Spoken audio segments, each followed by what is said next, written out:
नमस्कार. रत्नागिरीच्या दामोदर पडते बुवानी 1932 साली कीर्तनकार म्हणून पहिल्यांदी हातामध्ये टाळ धरला आणि त्याच्यानंतर आपल्या वाणीने, व्यासंगाने आणि ज्ञानाने एका मागोमाग एक कीर्तन करत 1940-41 सालापर्यंत रत्नागिरी जिल्ह्यावरती आपला प्रभाव निर्माण केला होता. आता कीर्तन म्हणजे नृत्य, नाट्य, संगीत, विनोद, सामाजिक बांधिलकी, अंधश्रद्धा निर्मूलन, थोडंसं राजकारण या सगळ्याचा एक सुरेख संगम म्हणजे कीर्तन. एक बुवा केवळ आपल्या 2 किंवा 3 साथीदारांच्या साथीने 2.5, 3, 4 तास समोर जमलेल्या 500,000 लोकांना मंत्रमुग्ध करून टाकतो. आणि ही कीर्तनाची जादू ज्यांनी कीर्तन बुवांच्या समोर बसून ऐकलेलं आहे त्यांना मी वेगळी विशद करून सांगावी अशी नाही. तर या दामोदर बुवा पडत्यांचा 1939-40 सालापर्यंत सर्वदूर असा प्रभाव रत्नागिरी जिल्ह्यामध्ये पसरलेला होता.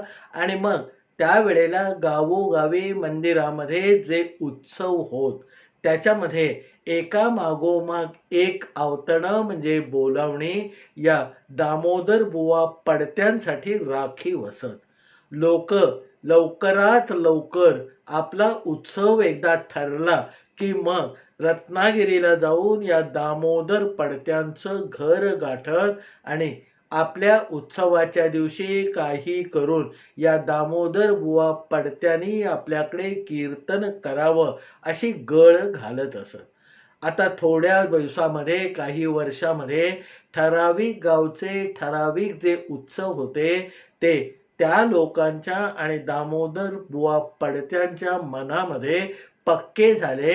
आणि मग त्यासाठी केवळ आवतण द्यायला रत्नागिरीला यायला नको असं पडते बुवा त्या गावातल्या लोकांना सांगायला लागले. बाबा अमुक एक दिवस म्हणजे अश्विन शुद्ध पंचमीला तुमच्या गावामध्ये मी हजर होईल असा अनेक गावकऱ्यांना तिथल्या देवळामध्ये असणाऱ्या सगळ्या मंडळांना त्यांनी शब्द देऊन टाकला होता. आणि अनेक वर्ष एकही दिवस न चुकवता त्या दिवशी त्या देवळामध्ये दामोदर बुवा पडते कीर्तनाला हातामध्ये टाळ घेऊन उभं राहत आणि मगाशी सांगितल्याप्रमाणे 3, 3.5, 4 तास लोकांना एका जागी खिळवून ठेवत असत. त्याच वेळेला म्हणजे 1939-40च्या दरम्यान चिपळुणामध्ये MD खंडोरी नावाचे मामलेदार होते. आता ब्रिटिशांच्या काळामध्ये ते पद मामलेदार म्हणून होतं, ज्याला आजचं समकक्ष पद म्हणजे तहसीलदार, साधारणपणे एका तालुक्याचा सर्वोच्च मुलकी अधिकारी. MD खंडोरी हे थेट मुंबईहून बदली होऊन चिपळुणामध्ये आलेले होते. आणि त्यांचा काम करण्याचा जो खाक्या होता किंवा जी पद्धत होती ती इतर कुठच्याही मामलेदारापेक्षा फार वेगळी होती. आता आपण मुलकी अधिकारी नसून लोकांच्यासाठी सरकारने आपल्याला इथे पाठवलेलं आहे हे पक्क ध्यानामध्ये घेऊन या MD खंडोरी साहेबांनी आपली पूर्ण कारकीर्द व्यापली होती किंवा गाजवली होती. त्यामुळे चिपळुणामध्ये मामलेदार म्हणून बदली होऊन आल्यावर आपल्या हाताखाली त्यावेळेला जे कर्मचारी होते त्यांना सक्त सूचना पहिल्याच दिवशी या खंडोरी साहेबांनी देऊन टाकली होती. आणि ती म्हणजे जे कोणी लोक मला भेटायला येतील त्यांना प्राधान्याने मी भेट देणार आहे. जेव्हा केव्हा मी चिपळुणाच्या बाहेर असेल तेव्हाच या आलेल्या लोकांशी माझी भेट होणार नाही. मी चिपळुणामध्ये असेपर्यंत सकाळी 10 वाजल्यापासून संध्याकाळी 5 वाजेपर्यंत माझं बाकीचं स्वतःचं काम करत असतानाही जर मला भेटायला कुणी गावातला, शहरातला, जिल्ह्यातला माणूस आला तर त्याला एक क्षणही न थांबवता माझ्याकडे घेऊन यायचं. आणि त्यामुळे साहजिकच जिंदा दिल आणि लोकांच्यासाठी स्वतः झीज सोसणारा एक मामलेदार अशी प्रतिमा पुढच्या 4-6 महिन्यामध्ये चिपळुणामध्ये या एम.डी. खंडुरी साहेबांबद्दल पसरली. आता जो कोणी माणूस जात असे त्याला धाकधूक वाटत नसे, कारण मामलेदार साहेब जर चिपळुणामध्ये असतील तर आपली भेट नक्की होणार ही काळ्या दगडावरची पांढरी रेघ होती. त्यामुळे या साहेबांची सबंध दिवसामध्ये जे शासकीय कामं होती ती साहजिकच बाजूला पडायची, पण कधी खोळंबायची नाहीत. कारण 5 वाजेपर्यंत येणाऱ्या प्रत्येक माणसाला भेटून झाल्यावर मग आपल्या हाताखाली त्यांचे जे 2 आवडते अधिकारी होते, एक प्रभाकर जोशी आणि मुकुंद बर्वे, या दोघांना घेऊन ते आपल्या केबिनमध्ये बसत असत आणि सबंध दिवसामध्ये या भेटीगाठीमुळे बाजूला पडलेली सगळी कामं या मुकुंद बर्वे आणि प्रभाकर जोशींच्या बरोबर विचार विनिमय करून त्यावरती निर्णय करून सही शिक्के मारून मगच हे खंडुरी साहेब आपल्या घरी जात असत.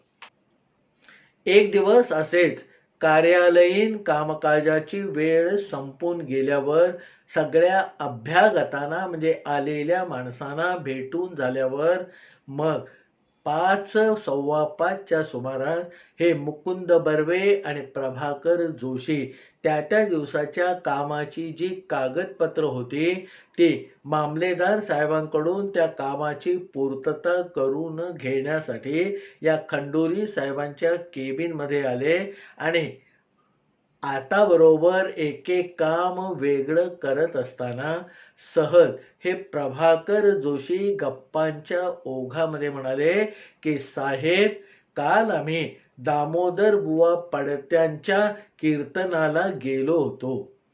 आता कीर्तनाला गेलो होतो याच्यामध्ये विशेष असं काही या खंडुरी साहेबांना वाटलं नाही आणि म्हणून त्यांनी हा हा हू हू करून आपल्या पुढचे कागद एका मागोमाग एक पुरे करायला सुरुवात करत.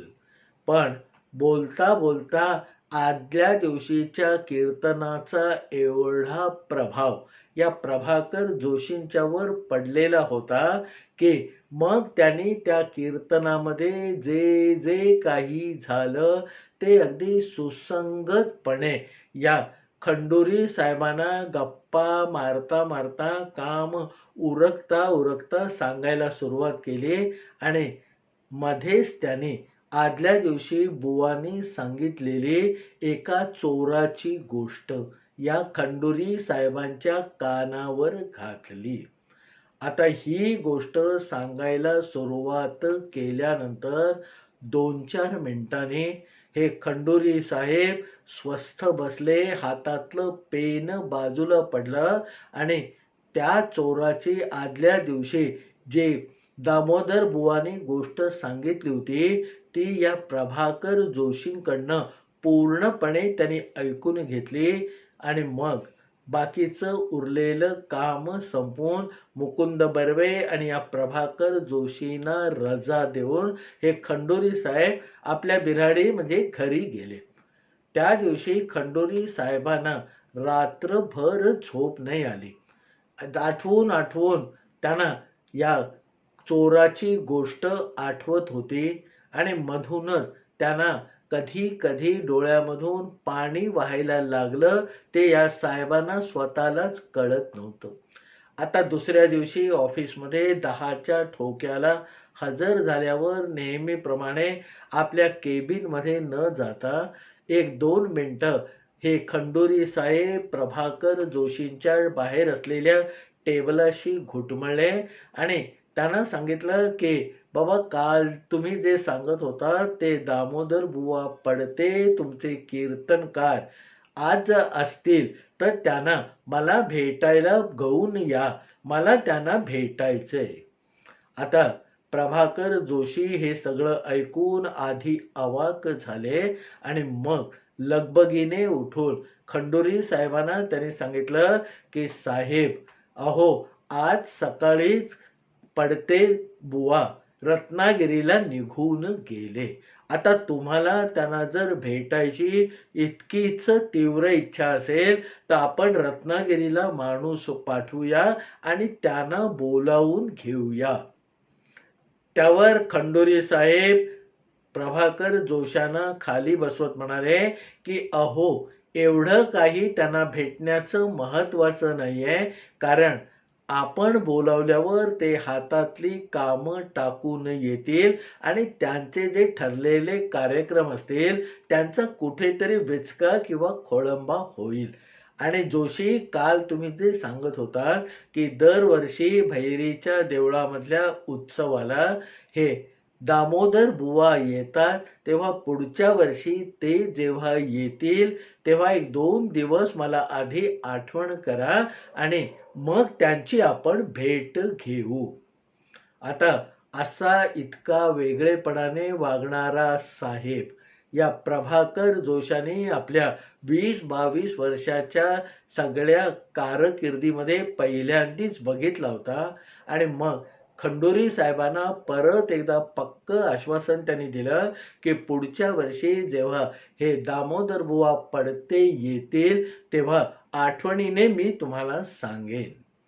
त्याच्यानंतर दिवस, वार, महिने गेले आणि 365 दिवस पूर्ण होऊन वर्ष संपलं आणि भैरीच्या देवळामध्ये उत्सवाला दामोदर बुवा पडते येणार की नाही याची चाचपणी या प्रभाकर जोशीने 2-4 दिवस आधी जाऊन देवळामध्ये चौकशी केली आणि मग आपल्या साहेबांना म्हणजे या खंडोरी मामलेदारांना सांगितलं की अमुक अमुक तारखेला म्हणजे 2 दिवसानंतर दामोदर बुवा पडते भैरीच्या देवळामध्ये परत एकदा कीर्तनाला येणार आहे आणि ते चिपळुणामध्ये दाखल झाले की मी लगोलग त्यांना आपल्या भेटीला घेऊन येतो.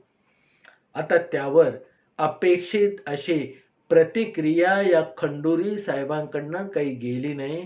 त्याने प्रभाकर जोशींना हात हलवून फक्त सांगितलं की आपण जे आत्ता मला सांगितलं त्याची मी नोंद घेतलेली आहे. आणि मग हे खंडोरी साहेब अधिक काही न बोलता आपल्या समोरच्या कागदावर उरलेलं आपलं काम पुरं करायला लागले. प्रभाकर जोशींना आश्चर्याचा धक्का बसला की आपण एवढ्या निगुतीने कावळ्यासारखं लक्ष ठेवून भैरीच्या देवळात जाऊन दामोदर बुवा येणार आहे त्याची खातरजमा करून याच खंडोरी साहेबांनी मागच्या वर्षी जे सांगितलं होतं त्याप्रमाणे आपण त्यांना आठवण केली आणि आज म्हणजे वर्षभराने या खंडोरी साहेबांचा जो प्रतिसाद होता तो फारच मिळमिळीत किंवा थंड होता. आता व्यक्ती तितक्या प्रकृती असं म्हणून प्रभाकर जोशी आपल्या कामाला लागले. आपण मात्र या दामोदर बुवांच्या कीर्तनाला जायचंच आहे हे त्याने आधीच निश्चित केलेलं होतं. तो दिवस तसाच गेला आणि 2 दिवसानंतर ज्या दिवशी संध्याकाळी म्हणजे रात्री या दामोदर बुवा पडत्यांचं कीर्तन भैरीच्या देवळामध्ये होणार होतं त्या दिवशी दुपारी जेवणाची सुट्टी संपल्यानंतर या खंडोरी साहेबाने आपल्या शिपायाला पाठवून बाहेर काम करणाऱ्या प्रभाकर जोशींना आपल्या खोलीमध्ये बोलावून घेतलं आणि मग त्यांना स्वतःहूनच आठवण दिली की आज आपल्याला कीर्तनाला जायचं आहे. आता प्रभाकर जोशींना हा बसलेला धक्का होता, कारण 2 दिवसापूर्वी आपण आठवण केली तेव्हा थंड प्रतिसाद देणारा हा मामलेदार आज कीर्तनाच्या दिवशी मला बोलावून सांगतोय की आज आपल्याला या दामोदर बुवा पडत्यांच्या कीर्तनाला जायचंच आहे.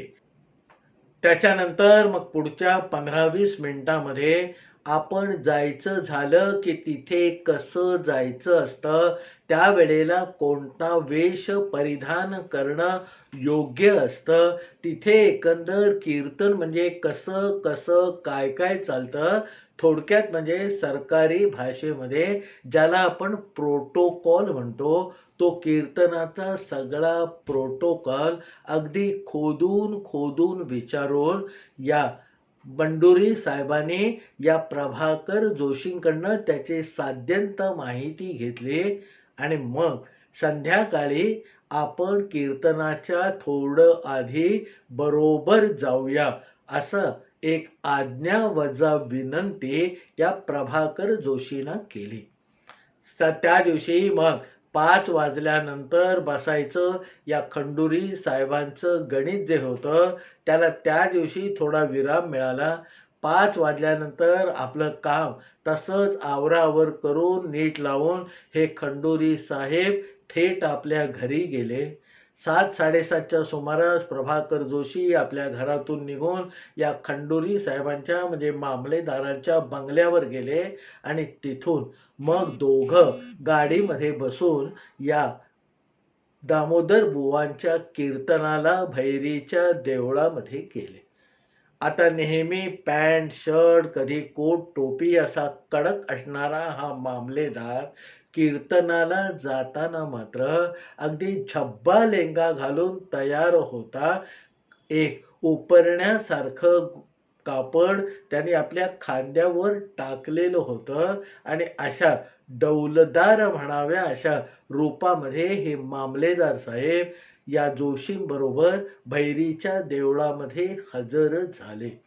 आता दुपारी मामलेदार साहेब कीर्तनाला जाणार आहेत हे नक्की झाल्यावर मग प्रभाकर जोशांनी आपल्या ऑफिसमधनं सूत्र हलवून भैरीचं जे देवस्थान होतं तिथले त्यावेळचे जे देवस्थान चालवणारे पुजारी आणि बाकीचं पूजा मंडळ होतं त्यांना आगाऊ कल्पना दिली की आज कीर्तनाला मामलेदार साहेब येणार आहेत, त्यांची बसायची जरा वेगळी व्यवस्था करा आणि बुवा नाही त्याबद्दलची कल्पना देऊन ठेवा.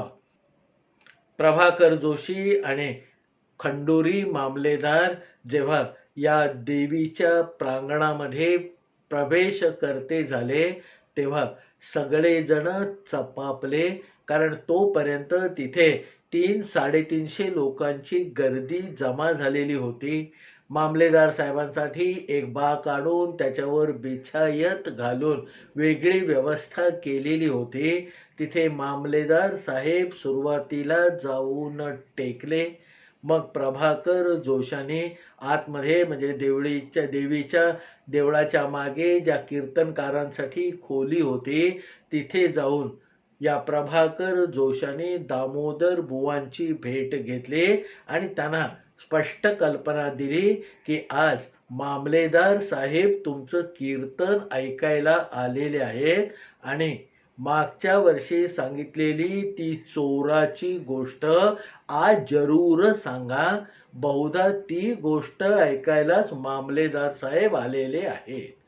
आता बुवा नाही त्या दिवशी धन्य धन्य झालेलं होतं, कारण भैरीच्या देवस्थान चालवणाऱ्या लोकांकडून त्यांना आधीच पूर्वसूचना किंवा कल्पना दिली गेली होती की आज मामलेदार साहेब कीर्तनाला येणार आहेत. बुवा योग्य वेळी उभे राहिले, टाळ हातामध्ये धरला. पूर्व रंग त्या दिवशी या बुवानी असा रंगवला की ज्याचं नाव ते.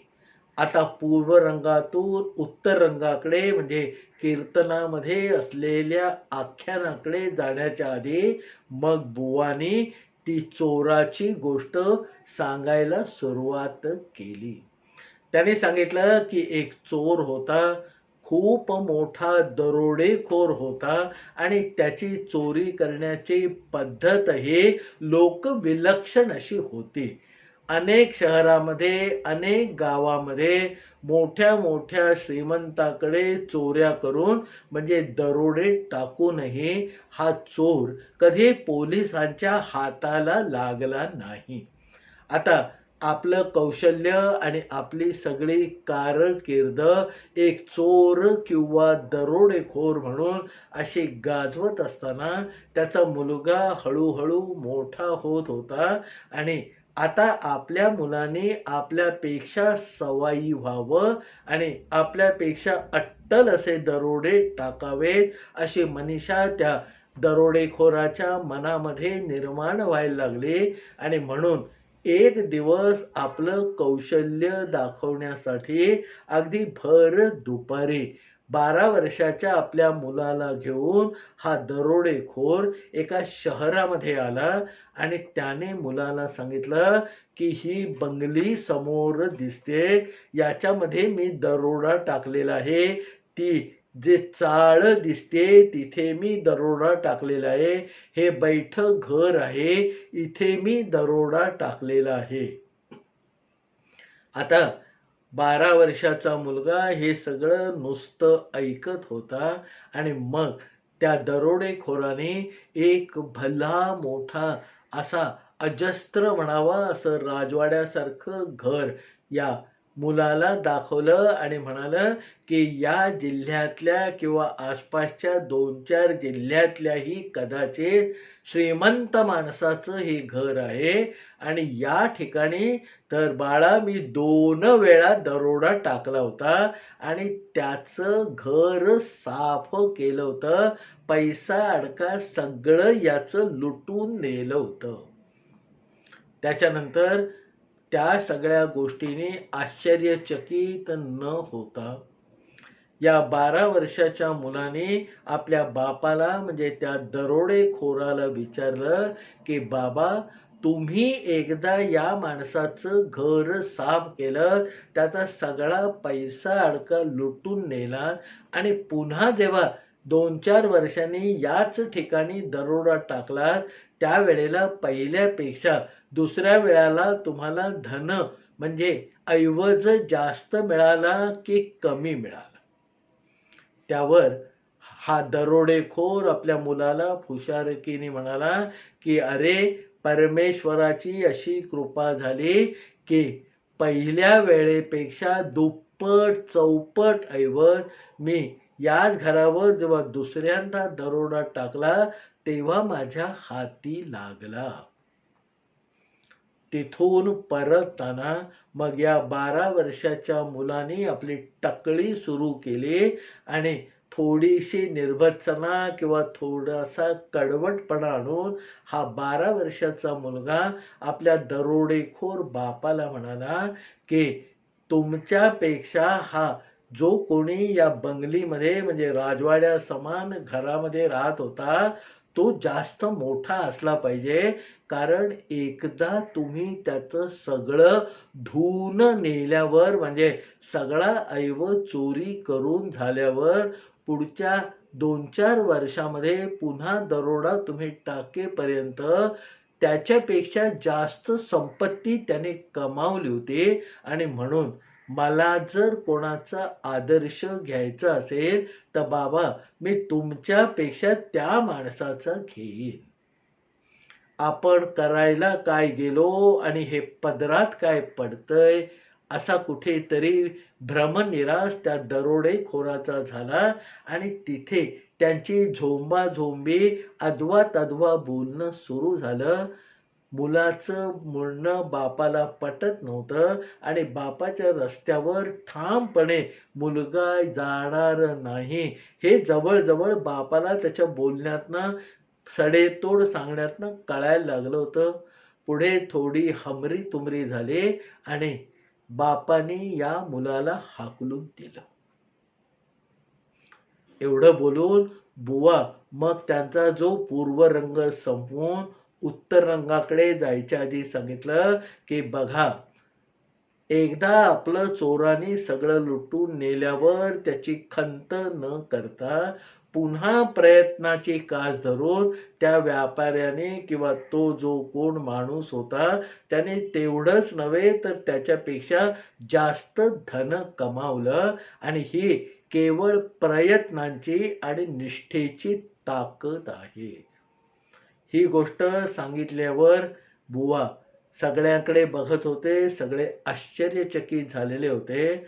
आणि आतापर्यंत वर बिछायतीवर म्हणजे बाकड्यावर बसलेले मामलेदार कधी बाकडं सोडून खालच्या जमावामध्ये येऊन बसले होते ते हे कीर्तनाच्या रंगामध्ये रंगलेल्या बुवांच्या लक्षात आलं नाही.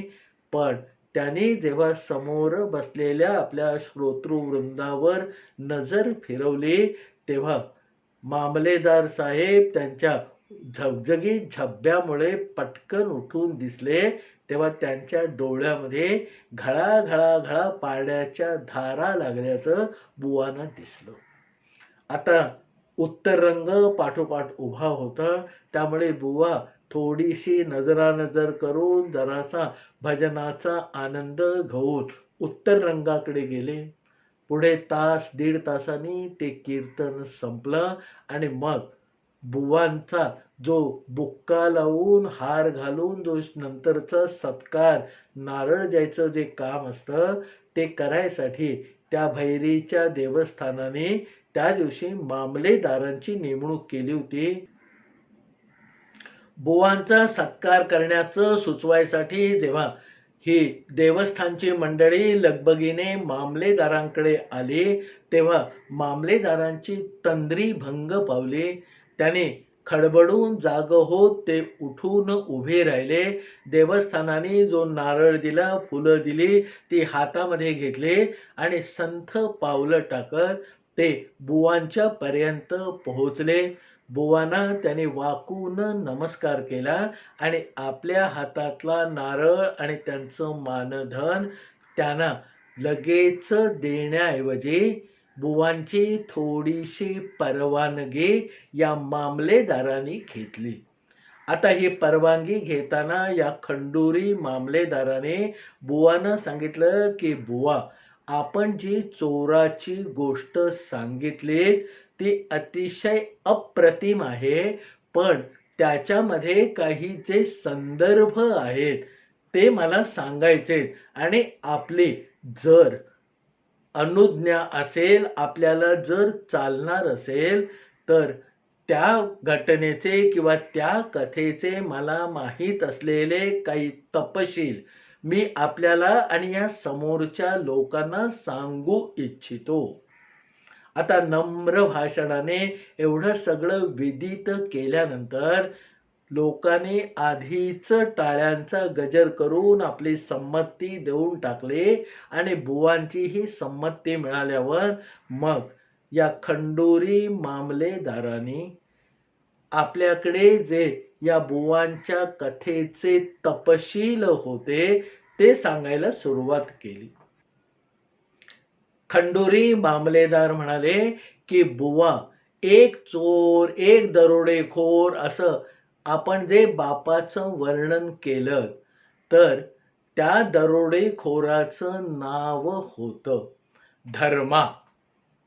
आणि या धर्माला 12 वर्षाचा जो मुलगा होता त्याची त्या दिवशी बापाबरोबर झकाझकी भांडण झालं आणि त्या आपल्या मुलाला त्याने जो हाकलून लावला त्याच्यानंतर त्या गावामधून निघून या मुलाने तडक मुंबई गाठली आणि हरकिसनदास हॉस्पिटलच्या बाहेर जाऊन तो थडकला. काहीतरी काम करून आपला चरितार्थ पुढे रेटायचा, पण चोरी करायची नाही हे त्याने कुठेतरी निश्चित केलं होतं आणि म्हणून त्याने मुंबई गाठली होती. आता त्यावेळेला हरकिसनदास हॉस्पिटलमध्ये एक अशी पद्धत होती की जे रोगी म्हणजे पेशंट येत असत ते आपल्या गाडीनी, घोड्यानी, बैलाच्या गाडीने हरकिसनदास हॉस्पिटलच्या दरवाजापर्यंत येत असत आणि त्यावेळेला चेअर कार जी आज आपण रुग्णाला नेण्यासाठी किंवा स्ट्रेचर जे काही वापरतो ते तेव्हा हरकिसनदास हॉस्पिटलमध्ये सुद्धा नव्हतं. त्यामुळे तिथे त्या हॉस्पिटलच्या दाराशी 2-4 हमाल असत आणि या कण्हणाऱ्या, कुथणाऱ्या, वेदनेने त्रस्त झालेल्या रोग्यांना मग हे हमाल आपल्या पाठीवर टाकत असत आणि गेटापासून तो आतपर्यंतच्या बिल्डिंगपर्यंतचा सगळा प्रवास पायी करून त्या हरकिसनदास हॉस्पिटलच्या इमारतीमध्ये हे हमाल रोग्याला नेऊन सोडत असत. आता हे काम आपल्याला जमण्यासारखं आहे असं ते 12 वर्षाच्या पोराला वाटलं आणि म्हणून त्याने थोडा वेळ वाट बघितल्यानंतर 1-2 रोगी जे आले त्यांना आपल्या पाठीवर घेऊन हरकिसनदास हॉस्पिटलच्या आतमध्ये नेऊन सोडलं. आता त्याच वेळेला गोपीचंद नावाचा एक व्यापारी आपल्या आजारी मुलाला घेऊन उपचारासाठी हरकिसनदास हॉस्पिटलमध्ये आलेला होता आणि त्याच्याच मुलाला घेऊन या 12 वर्षाच्या मुलाने, जो दरोडेखोराचा मुलगा होता, त्याने पाठुंगुळीला घेऊन त्या गोपीचंदाच्या मुलाला आतमध्ये नेऊन हॉस्पिटलमध्ये सोडलं.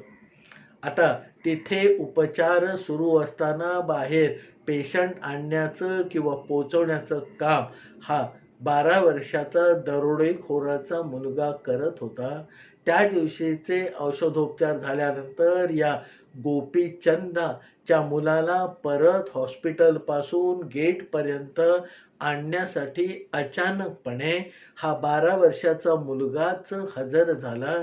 या गोपीचंदाला या 12 वर्षाच्या मुलाचं मोठं कौतुक वाटलं आणि मग त्याने जुजबी विचार करून, थोडीशी विचारपूस करून या बाळाला विचारलं की बाळा, तुला हमालीचंच काम करायचं असेल तर माझ्या दुकानात करशील का? त्यावेळेला किराणा मालाचं मोठं दुकान गिरगावामध्ये या गोपीचंदाचं होतं. दुसऱ्या दिवशी हा 12 वर्षाचा मुलगा गोपीचंदाच्या दुकानामध्ये हजर झाला आणि त्याच्यानंतर त्याच्या दुकानामधल्या पोत्यांची वाहतूक हा मुलगा करायला लागला. पण एकंदर त्याच्या डोळ्यातलं पाणी, त्याच्या चेहऱ्यावर असणारं तेज आणि हा काहीतरी वेगळा मुलगा आहे अशी जाणीव गोपीचंदाला झाली आणि एक दिवस त्याने सहज त्या 12 वर्षाच्या मुलाला विचारलं की बाबा, तू शाळेत जातोस का? आता शाळा हा शब्द कदाचित त्या 12 वर्षाच्या मुलाने आयुष्यात पहिल्यांदाच ऐकला होता. पण तो 12 वर्षाचा मुलगा म्हणाला, मी जातो. आणि म्हणून मग गोपीचंदाने आपलं थोडंसं वजन वापरून या 12-13 वर्षाच्या मुलाला रॉबर्ट मनी हायस्कूलमध्ये म्हणजे शाळेमध्ये पहिल्या इयत्तेला प्रवेश घेऊन दिला. त्यावेळेला फर्नांडो नावाचे तिथे मुख्याध्यापक होते. त्यांच्या स्वाधीन या मुलाला केला. शाळेच्या वेळेला तू शाळा करायची आणि बाकीच्या वेळेला माझी ओझी उचलायची असा ठराव या गोपीचंदाने या मुलाकडून करून घेतला.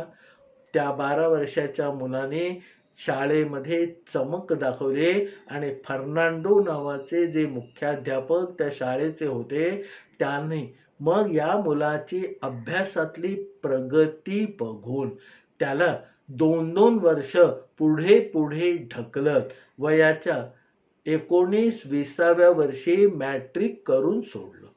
मॅट्रिक नंतर मग त्याने जुजुबी थोडंसं शिक्षण घेतलं. तोपर्यंत गोपीचंदाच्या दुकानामध्ये हा ओझी वाहतच होता आणि जुजबी शिक्षणाच्या वर मग त्यावेळेला त्याला सरकारी नोकरी मिळाली. अंगची हुशारी, कसोशीने केलेला अभ्यास, परिस्थितीने दिलेले चटके या सगळ्यामुळे या माणसामध्ये म्हणजे 12 वर्षाच्या जुन्या असलेल्या आणि आता तरुण झालेल्या या मुलाने नोकरीमध्ये आपले प्रभा किंवा प्रभाव फाकवायला सुरुवात केली. मग तो पायऱ्या चढत चढत अधिकारी पदापर्यंत पोचला आणि 2 वर्षापूर्वी मुंबईहून थेट त्याची ऑर्डर निघाली ती चिपळूणचा मामलेदार म्हणून.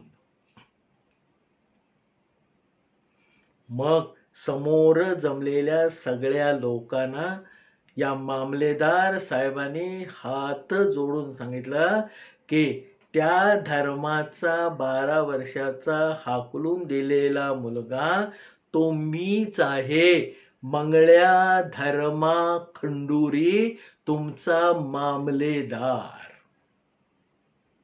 सत्य हे कल्पनेपेक्षा अद्भुत असतं, पण या अद्भुततेला आपल्या कल्पना शक्तीच्या मर्यादाही कमी पडतात. ही गोष्ट ऐकल्यानंतर मला जे जाणवलं किंवा वाटलं तीच भावना कदाचित आपली झालेली असेल.